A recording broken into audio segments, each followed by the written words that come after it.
माँ ने बुलाया है, खाना खा लो। जल्दी चलो ना बाबा, बहुत भूख लगी है। अगर इतनी ही तेज भूख लगी है तो तुम दोनों खा लो ना जाकर। नहीं, भूख तो लगी है, पर आपके साथ ही खाना खाएंगे हम। अच्छा, बस 2 मिनट रुको, फिर ये वाली क्यारी की गुड़ाई कर दूं, फिर आता हूँ। है ठीक है बाबा, जल्दी करो वरना खाना ठंडा हो जाएगा। काव्या की बात सुनकर हरिया मुस्कुरा दिया और अपना काम खत्म करने में लग गया। ये कहानी हरिया की इन्हीं 2 बेटियों की है जिनके नाम थे काव्या और कीर्ति।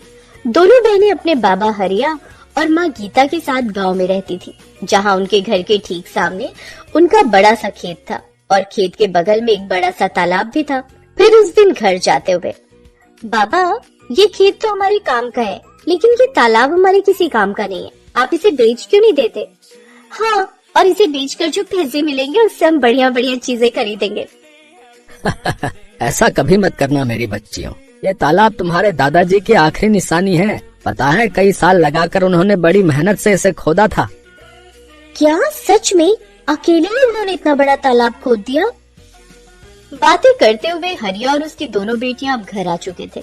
हरिया की पत्नी गीता ने उन सबके लिए खाना लगा दिया और सभी एक साथ खाना खाने बैठ गए। फिर खाना खाते हुए, बाबा आगे बताओ ना फिर क्या हुआ? अच्छा, तो तुम दोनों पूरी कहानी सुनना चाहती हो? हाँ बाबा, बताओ ना। तो फिर सुनो। एक बार की बात है, हमारे गांव में कई साल पहले भयंकर सूखा पड़ा। बड़ी मुसीबत की घड़ी थी वो, पर उस घड़ी में भी तुम्हारे दादाजी ने हार नहीं मानी। उस साल बारिश नहीं हुई थी तो किसी के पास कुछ करने के लिए था ही नहीं। फिर क्या हुआ बाबा? फिर उन्होंने सोचा कि अगली बार कभी ऐसी स्थिति बने तो हमें उसके लिए पहले ही तैयार रहना चाहिए। तो उन्होंने उठाया फावड़ा और अपने ही खेत में उसे चलाना शुरू कर दिया। सूखे खेत में बाबा? हाँ, सूखे खेत में। फिर वो फावड़ा चलाते गए। गाँव वालों को लगा कि वो पागल हो गए हैं, लेकिन ऐसा नहीं था। कई महीनों तक वो अकेले ही उस खेत को खोदते रहे और फिर धीरे धीरे उसने एक बड़े से गड्ढे का रूप ले लिया, यानी वो तालाब बन गया। फिर उसमें से पानी निकला बाबा? ऐसे थोड़े ही निकल आता है पानी। फिर उन्होंने इंतजार किया। जब बारिश आई तो सब देखते ही रह गए, क्योंकि बारिश के बाद वो बड़ा सा गड्ढा सुंदर सा तालाब बन चुका था और उसमें ढेर सारा पानी जमा हो गया था। तब जाकर गांव के लोगों को समझ आया कि बाबा ने असल में बारिश के पानी का संचय किया है, जो अगले साल की बारिश तक सबके काम आने वाला था। अरे वाह, दादाजी ने तो कमाल कर दिया।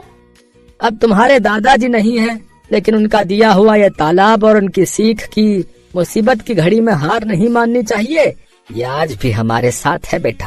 हाँ, सही कहा आपने बाबा। ओहो, अब कहानी पूरी हो गई हो तो खाना भी खा लो, सारा खाना ठंडा होने को आया है। बाबा, माँ तो बहुत गुस्से में लग रही है। कोई बात नहीं, मुसीबत की घड़ी में हार नहीं माननी चाहिए। अब जल्दी से खा लो, इससे पहले की बात हाथ से निकल जाए। हाँ। काव्या और हरिया फुसफुसाते हुए हंसने लगे। इसी तरह कई साल बीत गए। फिर एक साल उनके गांव में फिर से सूखा पड़ा। परिवार के लिए बड़ी दिक्कत आ गई। हरिया को एक बीमारी ने जकड़ लिया। गर्मी और बीमारी की वजह से हरिया और तालाब दोनों ही सूखते जा रहे थे। हरिया की तबीयत दिन ब दिन बिगड़ने लगी और फिर, माँ तुम चिंता मत करो, हम बाबा को शहर लेकर जाएंगे, उनका अच्छा इलाज कराएंगे। पर इतना पैसा कहाँ है हमारे पास? हम कर्जा ले लेंगे माँ, मैं अभी जाकर साहूकार से बात करती हूँ। वो बड़ा बदमाश है कीर्ति, बेटा जरा ध्यान से। कीर्ति गांव के साहूकार के पास पहुंची और उसे अपने घर की सारी दशा बताई। ओहो, हरिया अच्छा आदमी है, इसीलिए तुम्हें कर्जा दे देता हूँ, लेकिन बदले में क्या गिरवी रखोगी? बताओ। हमारे पास ले देकर एक तालाब ही है भान सिंह जी। अरे उस नाले जैसे गंदे तालाब का मैं क्या करूँगा भाई? उसके बदले तो कोई ढेला भी ना दे। एक काम करो, तुम मुझे अपने खेत के कागज दे दो और 2 लाख रुपए ले लो, ठीक है? कीर्ति अपना खेत गिरवी नहीं रखना चाहती थी, क्योंकि ले देकर उनकी कमाई का एक वही जरिया था। लेकिन उसे न चाहते हुए भी भान सिंह को अपने खेत के कागज देने पड़े और उसने साहूकार से 2 लाख रुपए ले लिए। माँ तुम चिंता मत करो, देखना बाबा का इलाज अच्छे से हो जाएगा, वो पहले की तरह एकदम ठीक हो जाएंगे। हाँ, भगवान करे ऐसा ही हो। थोड़ी देर बाद पूरा परिवार बस में बैठकर शहर के लिए निकल पड़ा। वो लोग शहर के एक बड़े अस्पताल में पहुंचे, जहां उन्हें पता चला कि हरिया की किडनी खराब है और इलाज में 4 लाख रुपए लगेंगे। अब गीता और दोनों बहनें चिंता में आ गई। उन्हें फिक्र सता रही थी कि बाकी पैसों का इंतजाम कैसे होगा। तभी कीर्ति, तू एक काम कर, तो काव्या को लेकर गांव जा। वहाँ छोटे वाले कमरे में एक पुराना संदूक है, उसमें मेरे चांदी के कुछ गहने हैं, जल्दी से वो सब लेकर आ जा। पर माँ, उनसे क्या होगा? हमें पूरे 2 लाख रुपए और चाहिए। अरे कुछ तो होगा, बाकी का भी देख लेंगे।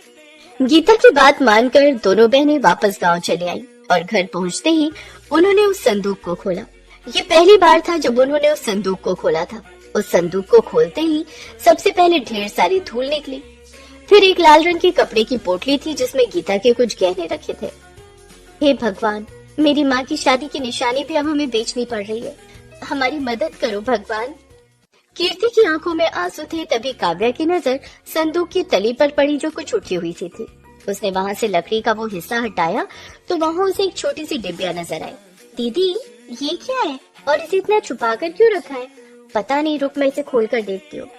जैसे ही कीर्ति ने वो डिबिया खोली, उसमें एक बड़ी सी चाबी और एक चिट्ठी थी। कीर्ति ने वो चिट्ठी खोली जो असल में उसके दादा ने अपने बेटे हरिया के लिए लिखी थी।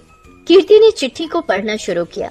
मेरे बेटे हरिया, मैं जानता हूँ कि तू मुझसे बहुत प्यार करता है, पर अब मेरी उम्र हो चली है और ये बीमारी मुझे अपने साथ लेकर ही जाएगी। तूने अपनी जिंदगी भर की कमाई मेरे इलाज पर खर्च कर दी, लेकिन ये ठीक बात नहीं है।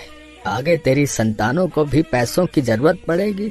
एक राज छिपा कर रखा मैंने तुझसे, ताकि तू या तेरी संतानें सही वक्त आने पर उसका इस्तेमाल कर सके। तालाब की खुदाई करते वक्त मुझे कुछ मिला था। ये चाबी तेरी सारी समस्याएं खत्म कर देगी। बस याद रखना कि ये चाबी असल में मेरे दिल की है। दीदी, क्या दादाजी ने पैसे या गहने छुपा कर रखे होंगे कहीं? हाँ काव्या, लगता तो ऐसा ही है। तू सोचना, जरूर दादाजी के पास कुछ ऐसा था जिसकी मदद से वो खुद का इलाज करा सकते थे, लेकिन उन्होंने वो हमारे बाबा और हमारे लिए छोड़ दिया और अपने प्राणों का बलिदान कर दिया। पर सवाल ये है कि क्या बाबा को इस बारे में कुछ पता नहीं चला? कैसे पता चलता? कितना छुपा कर तो रखी थी डिबिया दादाजी ने। वो तो पता नहीं कैसे मेरी नजर पड़ गई इस पर।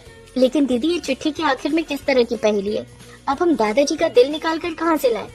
बुद्धू, वो किसी तरफ इशारा कर रहे हैं। उन्होंने कहा कि ये चाबी मेरे दिल की है। इसका मतलब कोई ऐसी चीज जो उनके दिल के सबसे करीब थी। उनके दिल के सबसे करीब तो बाबा है, पर बाबा में चाबी थोड़ी लगेगी, कुछ और सोच। हाँ दीदी, उनके दिल के करीब वो तालाब ही है जो उन्होंने बहुत मेहनत से खुद ही खोदा था। शाबाश, सही कहा। पर इतने बड़े तालाब में हम ये चाबी कहाँ लगाएंगे? किस जगह? सोच कीर्ति, सोच। दीदी, चाबी तो किसी ताले में ही लगेगी और ताला जरूर किसी चीज की तो सुरक्षा कर रहा होगा। हाँ, जैसे कोई पुराना संदूक, लेकिन वो संदूक पूरे तालाब में कहाँ है ये कैसे पता चलेगा? और पूरा तालाब खोदने में तो बहुत वक्त लग जाएगा। हाँ, और डॉक्टर ने जल्दी पैसे मंगवाए हैं। क्या करे दीदी? मिल गया, मान गई। दादाजी तो बहुत ही समझदार थे। मतलब उन्होंने एक ही पहेली में 2 उत्तर दिए हैं। उनके दिल की चाबी मतलब तालाब, और दिल कहाँ होता है? शरीर के बीचों बीच। तो हम तालाब के बीचों बीच खुदाई करेंगे, वो भी रात को। वाह दीदी, क्या दिमाग पाया आपने। वैसे दीदी, एक बात तो माननी पड़ेगी, दादाजी बहुत समझदार थे, लेकिन शायद वो जानते थे कि उनकी आने वाली पीढ़ियां भी बहुत समझदार होंगी, तभी तो उन्होंने इतनी मुश्किल पहेली रखी थी।